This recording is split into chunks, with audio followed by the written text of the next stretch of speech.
Hi. Hi. Kia ora everybody, and I'm Rebecca Kingston, and I'm very lucky today to be talking with Lorraine from the Natural Learning Centre, and we're going to talk about a few things that she does for her families and what her services are and how she can potentially help you at the moment. So Thanks. So the first thing I was going to ask you, Lorraine, is what is the difference between what you do and what other tutoring or support services do for children? Okay, so I'm actually going to go back to when I was teaching full-time in a classroom, and if I had a child that was struggling in the classroom, I would think if they just did more reading at home, or if they just did more practice at home, if mum and dad could spend some more time doing those things with them, it would help so much. And I guess what I've learned now is that the practice is good, and it's worthwhile, but there's sometimes other obstacles in the way for these children. And so rather than being a tutoring service where I find a way to help teach a topic or something like that, it's more of a holistic approach. So it's using the child's whole body to help them to access learning or to make learning easy for them.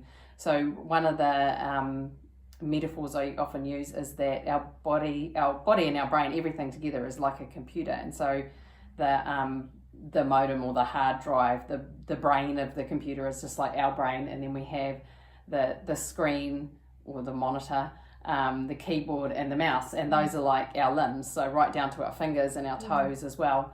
And if we don't have the screen of the computer, if we don't have the mouse or the keyboard, it makes it really difficult to access what is stored or access the files and find the correct files in there. And these days with our phones and things as well, we have a whole lot of apps on our phones and on our computers as well. And if we think about those apps like our sensors, then our sensors and those apps are there to help everything work really smoothly and efficiently, so that you can find what you need, or to be able to do some task. The apps make it a lot easier for you. So if our limbs or the keyboard and mouse and monitor and things aren't working well, then it makes it really difficult for that information to get to the brain, and for the brain to then give feedback to the rest of the body. And then if those apps aren't there, or if our sensors aren't working well, and we have more than just our sight, smell, sound sensors and touch sensors, if they're not working well, then also the information is not coming to the brain well, and the brain is not able to make sense of the world around the child, essentially. So that's the approach that I come from, is helping a child sort of to get into their body, so that they're using the apps in there and their keyboard and their mouse, essentially their limbs and their sensors well, to help give that information to the brain. Yeah, that makes so much sense, being a past teacher as well. You can see it, like, and I wish now that I could go back into the classroom and help those kids. Now that I know what I know now. Yes.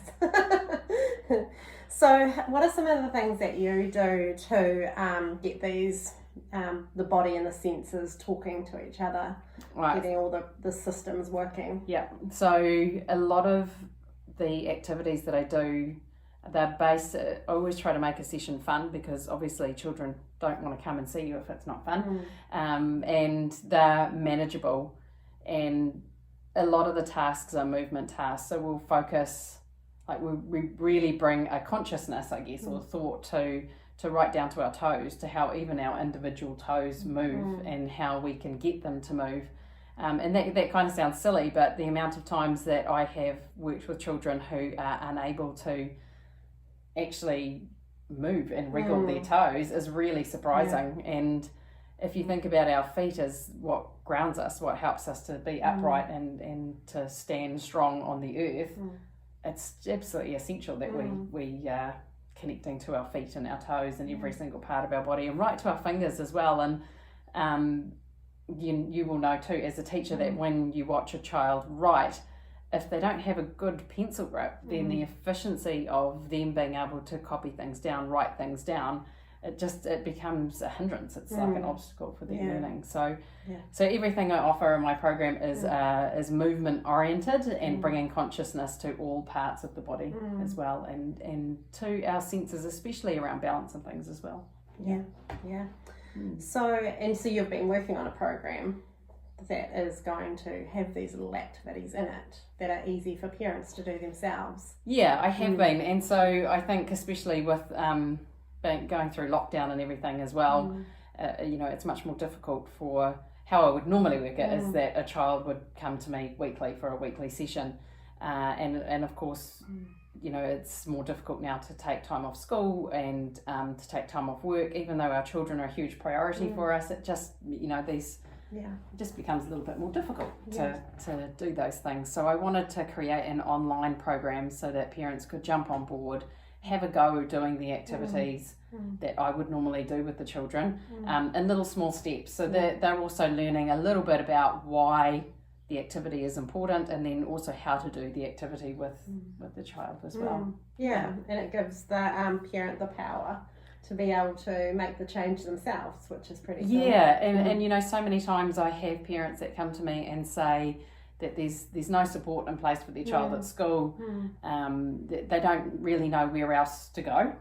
And so if they can start doing some of these little activities that are really quite simple activities at home, then they're going to be able to observe their child doing these activities and perhaps see where some of those blocks might be, and slowly and gently work their children through those. So there's going to be a positive impact from that, and also it might help to hone down for you too, to really observe and see where some of those issues are for your children as well. Yeah, I'm really looking forward to doing it with my children. Yeah, cool. So if a parent is out there wondering whether their child does need some extra support at the moment, what is something that they could do at home and observe maybe in their child to have a little bit of an idea of whether they are maybe in need of some extra help? Yeah. I mean, I think most parents would have an inkling that something's going on for their child anyway. But one of probably the most obvious things, and we were just talking about this before, as teachers, it's obvious because you've got your children in the classroom and watching what they do all the time. But at the dinner table, at the breakfast table, while your child's sitting and doing homework, is really, if you have a look at their body, have a look at their posture, have a look at what they're doing while they're sitting. And maybe even if they're actually doing homework, are they really close up to the page? Are they really slouching over the table? You need to have a look at, are they straight? Are they sitting straight? Are they, slanting to one side? Are their feet on the floor? It's really, really important for our children to have their feet on the floor. If they can't be on the floor, maybe a small stool just to raise up off the ground a little bit to put their feet on would be helpful for them. And if their feet can't touch the floor, what are they doing with their legs? Are they sitting on, have they got one tucked up underneath them? Have they got both of them underneath them? And they might also be doing that so that they get a little bit more height to be able to get to to get over their work or over their plate to eat properly as well. And how long they can stay there for. Or are they falling off?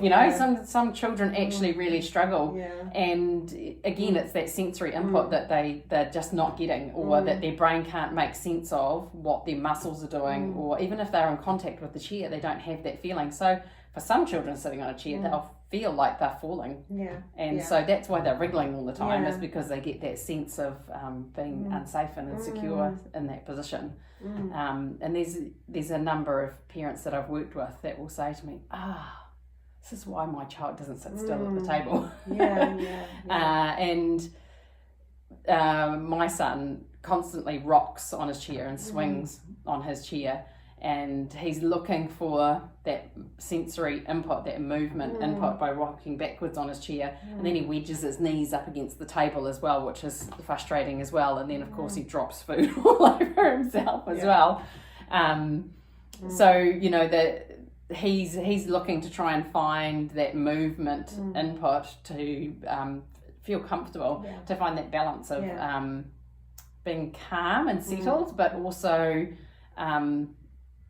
alert enough, I guess, to be able to focus and concentrate on the task at hand. Yeah. And through all the activities that you'll share and that you already do with when you were meeting with clients, that's the flow on effect day. Like you see there's these immediate changes, but then there's a flow on effect of calmness. Yes, exactly. I mean, if you think of a child being in their body that doesn't know how to manage their body well, or use their body well, or even have any awareness of kind of what their body is doing, it's really quite confusing and puts you on this bit of a heightened awareness, and that can create a lot of anxiety. So you might not see a reduction in anxiety straight away. You might see better posture, better balance, and those kinds of things more immediately. But in the long term, you would hope to see some of that anxiety start to settle down as they start to have that awareness. And just going back to the falling off the chair and sitting still on a chair, or needing that movement input, it's a lot of children that are doing those things or have balance issues. They have a vestibular issue going on for them. So the vestibular issues in the inner ear, and that helps us to balance. And for a child sitting on the chair that feels like they might be in a state of falling, they don't have that input that, like, as we're both sitting on chairs, that we can feel the seat on our bum and our thighs. We know that our feet are firmly on the floor. We can feel, without thinking about it, that our knees are at a 90-degree angle. And for some children, they don't have that sense, or they don't have that awareness, and that is our vestibular system telling us, and our proprioception telling us where we're sitting. So it's kind of technical language, but it's essentially it comes back to our balance and pressure, and knowing the right pressure to apply to something. And I guess if you aren't doing the right work early on, you take that with you as into an adult, don't you? Yes, very much. And you and I are good examples of being quite sensitive people, and I think that we've probably carried a lot of those things with us as well, that we could have maybe ironed out when we were younger, perhaps. Great. This is amazing. So how do people find you, Lorraine? Where do they go to find you, and what is your amazing offering that you have at the moment? Okay, so if you look on Facebook, Natural Learning Centre, I'm on there. And I've also got a website, www.naturallearningcentre.co.nz. And at the moment, I've got a special offer going. So there's what I'm calling the NLC Learning Community, which is on Facebook. And it's a special group. There'll be activities posted to that every week so that you can learn some of the things that we do with children. And it's just $199 for 6 months content for that at the moment. Awesome. And so the activities are ones that we can easily do at home with our own children. Yep. Okay. There'll be videos, there'll be an explanation of those activities as well, so that you can learn the activity and carry it out weekly with your child, and then there'll be also some background information as to why that's important too. Awesome. And the ability to go to and fro if they have any questions. Yeah, for sure. Posting videos if you're trying an activity with your child and it's not working, or if you're having difficulties even getting your child to do it, there's the group is there to support you, and you can ask those questions, and we'll find ways to overcome these things. Awesome. It's a really good insight to see what you do as well. I've just someone who's just signed up to the program said, I'm so excited to finally be learning stuff from you, and I was like, that's really awesome that she feels that she can, like you said before, be empowered to actually start some of this with your child too. I think that's wonderful for parents to feel that they can do it. I hope so. And so it's for $199 for the next 6 months worth of content. So it'll be 6 months worth of content, but it will be there forever. So awesome. and hopefully when I post every week, it'll remind you to get on with that weekly activity, and be a little reminder for you to crack on and give it a go. Wonderful. That's so good. I've loved hearing about it. And I wish you all the best with that program. So you know how to get in touch with Lorraine if you want to know more. And we really thank you for listening to this conversation today. Thanks.